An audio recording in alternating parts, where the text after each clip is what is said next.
Ngayon, kung makikita mo naman kung with regards sa kanyang career, okay, saan maganda, okay? Unang-una kung gusto niya ma-develop ang kanyang leadership qualities talaga, eh laruin niya 'tong last year niya. Kasi siya na talagang ano diyan, siya na magiging talagang ever since franchise, eh lalo pa siyang magiging mandando.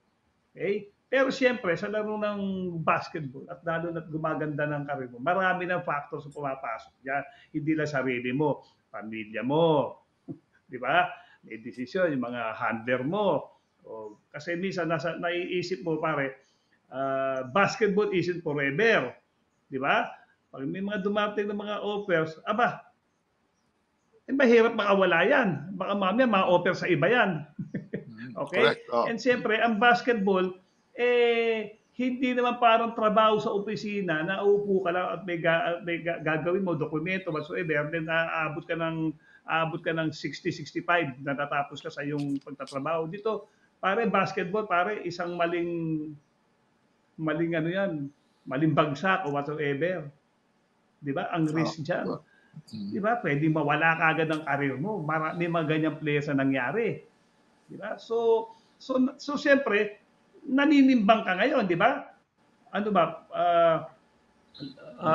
Loyalty ba sa eskwela o yung practicality na eto na eh. Di ba? So ako, marami tayong pinag-usapan na players na ganyan na. Sa mga nakaraang shows natin, di ba? Dami na. Ang dami na at tayo naman hindi naman natin hinahadlangan kung ano may maganda para sa kanila kasi yung mga players na yan hindi naman sila nag-decide sa sarili lang nila, hindi mga advisors yan. And siyempre, hindi rin yan nag-decide para sa sarili lang. Okay, meron na silang kino-consider. Pag tagal-tagal, magkakapamilya yan, magkakasawa yan. Ito naman, for now, may pamilya rin yan, di ba? So, matinding decision eh. Kasi si Kevin, ang nakikita ko sa kanya, isa sa mga talagang, wow, magiging superstar dito sa Pilipinas yan. Okay, laki, 6'7", ang ganda ng, para iba yung shooting eh. Maganda yung shooting. Ang nakikita ko lang na kailangan niyang improve ay yung sa defense. Okay, dahil 6'7" siya, kailangan siyang guard ng wingman at siyempre yung kanyang